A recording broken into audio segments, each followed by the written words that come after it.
내 짐을 풀었네.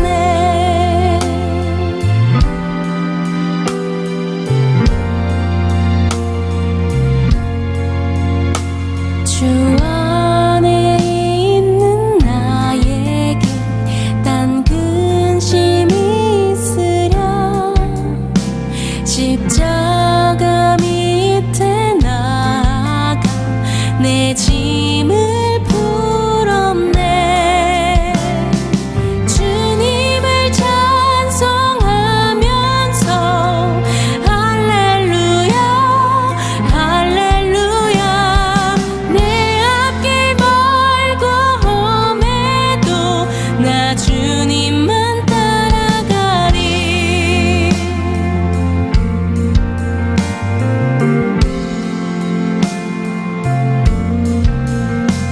그 두려움이 변하여 내 기도 되었고, 전날의 한숨 변하여 내 노래 되었네. 주님을 찬송하면서 할렐루야 할렐루야. 내 앞길 멀고 험해도 나 주님만 따라가리.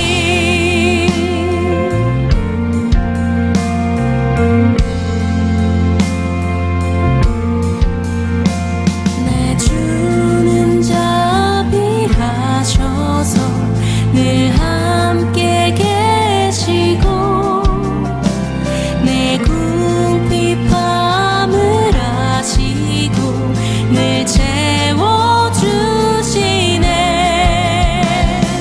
주님을 찬송하면서 할렐루야 할렐루야. 내 앞길 멀고 험해도 나 주님만 따라가리. 할렐루야 할렐루야.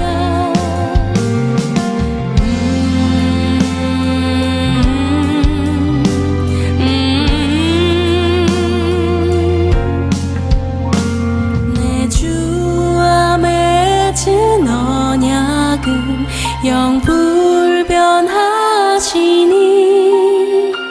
그 나라 가기까지는 늘 보호하시네.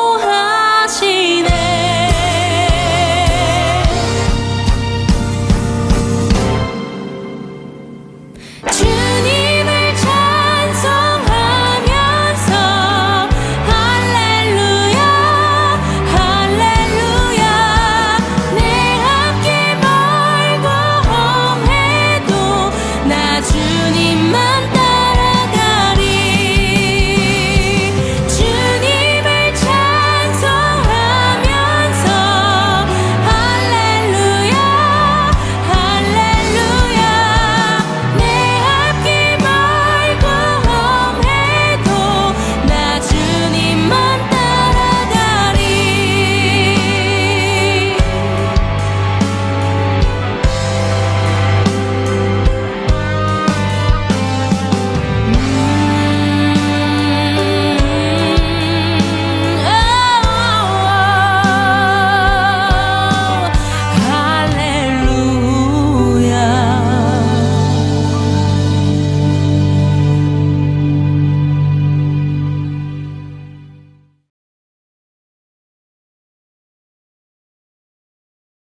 영접하는 것이니라. 예수께서 이 말씀을 하시고 심령이 괴로워 증언하여 이르시되, 내가 진실로 진실로 너희에게 이르노니 너희 중 하나가 나를 팔리라.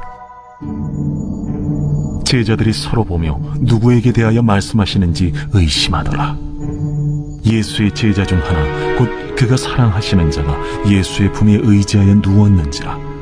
시몬 베드로가 머리짓을 하여 말하되, 말씀하신 자가 누구인지 말하라 하니, 그가 예수의 가슴에 그대로 의지하여 말하되, 주여 누구니까?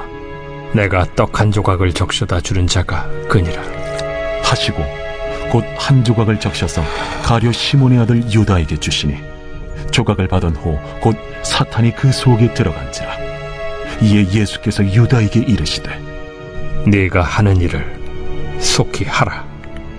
이 말씀을 무슨 뜻으로 하셨는지 그 앉은 자 중에 아는 자가 없고, 어떤 이들은 유다가 동계를 맡았으므로 명절에 우리가 쓸 물건을 사라 하시는지, 혹은 가난한 자들에게 무엇을 주라 하시는 줄로 생각하더라.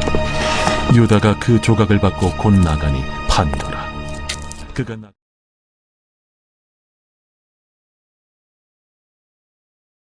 오늘 우리가 함께 나눌 말씀은 요한복음 13장 21절에서 30절까지의 말씀입니다. 예수님이 괴로움 가운데 자신을 팔아먹을 자가 있다고 말씀을 하시자 베드로는 그 사람이 누구인지 요한에게 질문을 하게 하죠. 이에 예수님은 자신이 떡 조각을 적셔주는 자가 바로 그 사람이라고 하시면서 유다에게 떡 한 조각을 주십니다. 또 그에게 하려는 일을 속히 하라고 말씀을 하시죠. 그런데 제자들은 누구도 이를 눈치채지 못합니다. 한편 이 가룟 유다는 예수님의 경고에 가까운 말씀에도 회개하지 않고 자신의 길을 갑니다.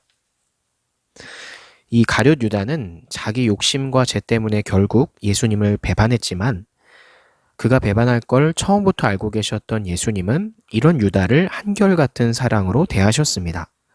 이것은 여러 가지를 통해 알 수 있는데, 예수님은 유다에게 가장 중요한 임무 중 하나인 돈 관리를 맡기셨고, 또 자신의 죽음이 임박한 것을 아시면서도 배반하는 유다에게 화내지 않으셨습니다. 오히려 당시 식탁에서 표현하는 사랑의 관습에 따라서 떡 조각을 적셔주시며 끝까지 그에게 기회를 주시죠. 예수님은 원수까지도 사랑하시는 본을 우리에게 보여주신 겁니다. 우리는 때로는 확실한 증거도 없이 단순한 느낌으로 어떤 사람을 싫어하기도 합니다. 그런데 예수님은 확실히 아시면서도 유다를 끝까지 사랑으로 대하셨다는 거죠. 이렇게 예수님은 성도로서, 그리스도인으로서 우리가 다른 사람에게 가져야 될 올바른 태도가 무엇인지를 가르쳐 주시고 계십니다. 그러므로 우리를 때로는 아프게 한 사람일지라도 우리는 품을 수 있는 사랑을 가진 그런 그리스도인이 되어야 하는 것이죠.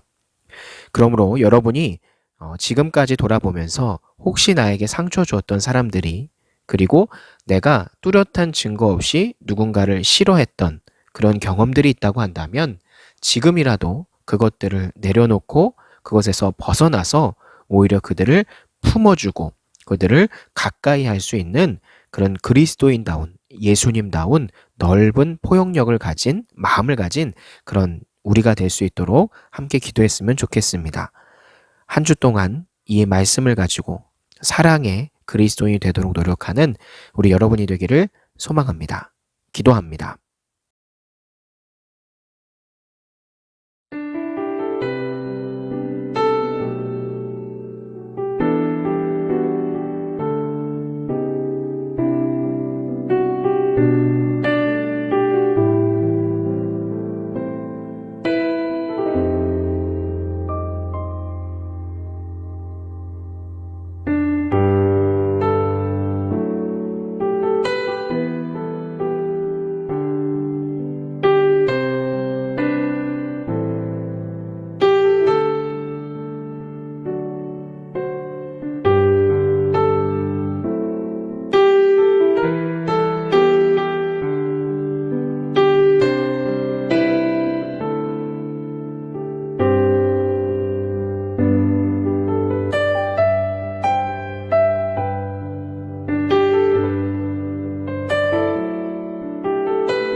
아멘.